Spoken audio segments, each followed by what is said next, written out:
My race captain, Mark, doesn't just sail a boat as fast as he can. He sails a boat as fast as it can be sailed. He's that good. That's why when he asks for crew, I'm always the first person to show up. So when Mark bought a beat up old racer cruiser from the 70s, I had to wonder why.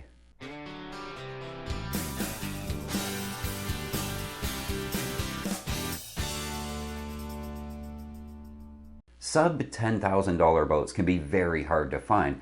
Add to that the desire for a boat to be fast and point well and be big enough to sleep on, and the list gets even shorter.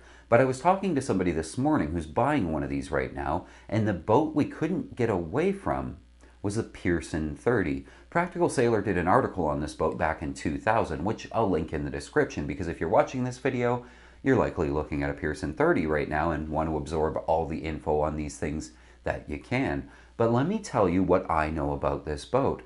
They made over 1,000 of them. In sailboat production numbers, that's like the Honda Civic. Not quite as popular as the Corolla, but over 1,000 boats is some serious numbers, which means a good owner's presence on the internet if you own one. It means they sorted out all the production issues because they made so many of them. It means there's lots to choose from, and that the boat must be good if people wouldn't stop buying them for more than a decade. And it is good. We campaigned Mark's Pearson 30 for multiple seasons in PHRF against Abbott's and Olson's and a slew of other fast boats, and we won. Not just races, we won overall championships year after year. And yes, a lot of that comes down to Mark being one heck of a race captain, but it speaks volumes to the performance of this boat. And we did it with Dacron, not carbon laminates or Kevlar. Some reasonably aged Dacron and a couple of nylon sails to get the job done on the downwind leg. The Bill Shaw designed Pearson 30 entered production in late 1971.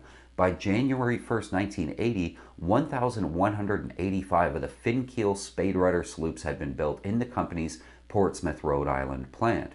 Peak production years were 1973 and 74, with about 200 boats produced in each of those years. 200 boats a year is a lot for one facility.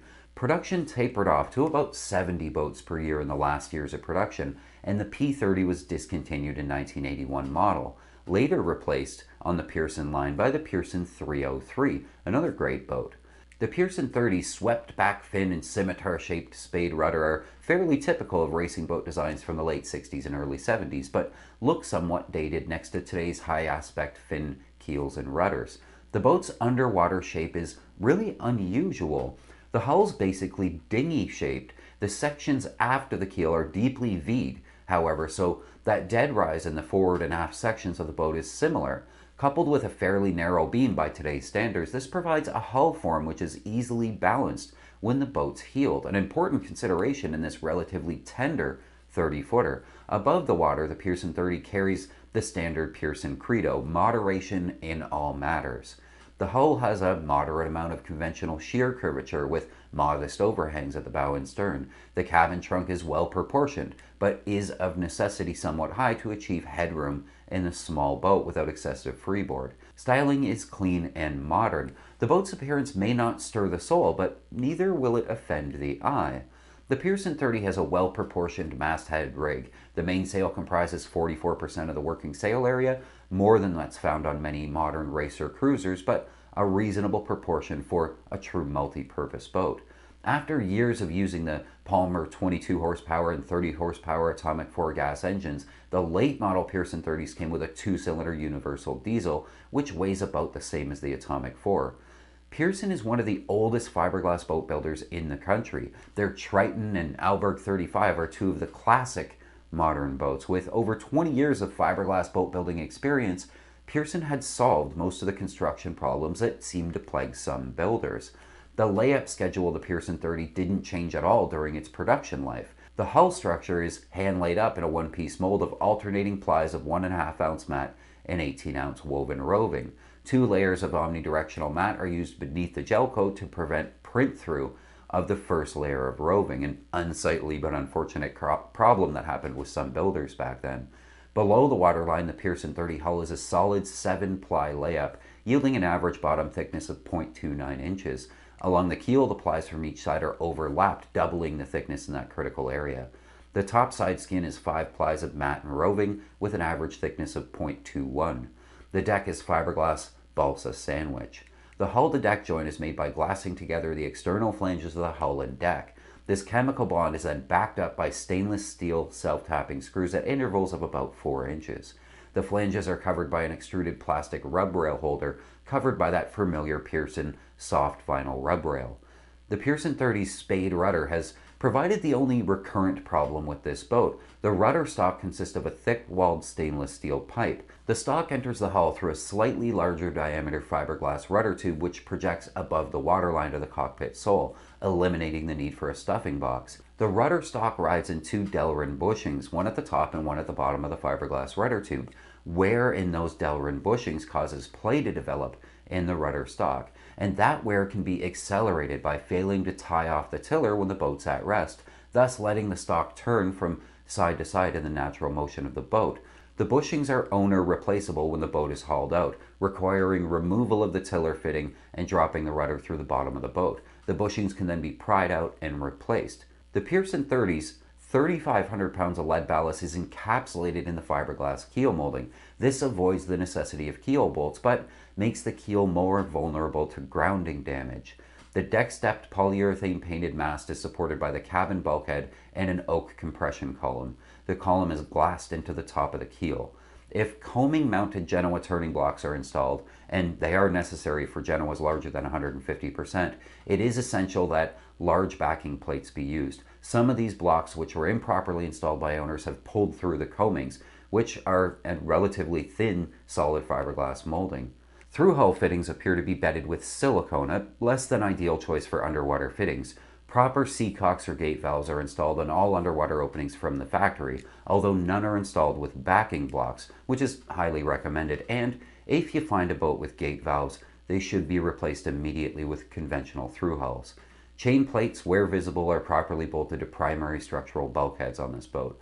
Much of the interior construction is bonded to the hull, including the molded fiberglass floor pan and molded headliner. Molded hull liners are relatively expensive to make and are seen less and less frequently in modern stock boat construction. Interior surfaces on this boat are teak or Formica covered plywood. Exposed plywood edges are covered by glued-on plastic trim, which we noted has often pulled off, even on newer boats. Pearson hull strength has never been questioned. Their boats tend to have slightly heavier scantlings than average, which is hardly a shortcoming. The construction of all their boats, including the Pearson 30, is above average in boat quality.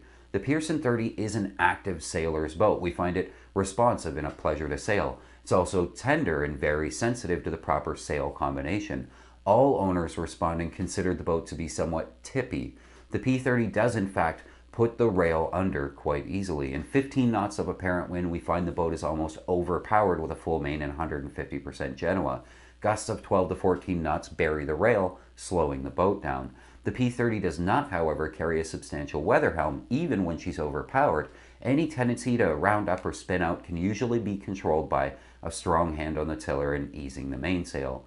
As you'd expect in a dinghy-shaped hull, spade rudder fin keeler, the boat is quick in tacks. It's so quick, in fact, that the jib sheet winch grinder is likely to be growled at by the skipper for being too slow. The winch grinder is also kind of handicapped by the difficulty of bracing themselves properly to exert full power at the winches, a common problem on production boats of almost any size. We strongly recommend the optional Lumar 40 jib sheet winches on this boat, whether the boat's used for racing or cruising. The standard halyard winches are perfectly adequate though. The optional roller-bearing mainsheet traveler is practically a must for effective trim of the mainsail, though it does reduce cockpit space a little bit. Although the Pearson 30 was not specifically designed for racing, some of the boats have had very successful racing careers. Pete Lawson's boat won the 3/4 ton North America Championship in 1972. Under IOR, the boat's average rating has dropped nearly 2 feet, making the boat rate just over half-ton. The boat is still a successful club racer and is hotly raced in a lot of one design in some areas, including Chesapeake Bay. The boat will be sailed quite differently by racers and cruisers. Experienced Pearson 30 racers keep the boat moving by reefing the main and carrying on with larger head sails as the breeze pipes up. Cruisers will find it more comfortable to sail with smaller head sails and more mainsail, even though there will be some sacrifice in the performance on the wind. A good selection of head sails, at least a 150% Genoa, a number 3 Genoa, and a working jib is necessary. A small heavy weather jib would be a good idea for boats that cruise in exposed waters offshore.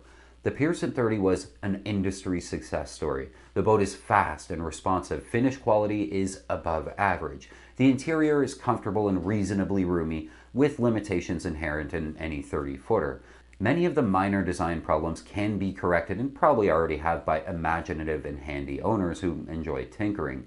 Pearson has a reputation for building solid, middle-of-the-road boats, a deserved reputation well in evidence in the P30. The Pearson 30 would be an excellent choice of boat for the aggressive and self-confident beginner sailor who desires high performance for day sailing or club-level racing, as well as reasonably comfortable short-term cruising. I mentioned earlier that these boats are sub $10,000 boats now. In fact, Yacht World lists 3 of them right now, and the most expensive is $14,500, but it looks really good. What we're looking for on these boats is a huge potential for soft decks. Everything else was very well done, but deck hardware on any boat will always lead to leaks into the deck core over time. Expect there to be problems if you're looking for one of these boats now. Bring a moisture meter or hire a surveyor to help you find the soft spots, and then be prepared to fix them. And this is a mast stepped on the coach top, so strong decks are paramount to the structure of the boat. And while I have you, please don't forget to subscribe to this channel and click that little bell so you'll be notified of new videos. We release them every Saturday and Monday mornings. And leave a comment below. What do you think of the Pearson 30?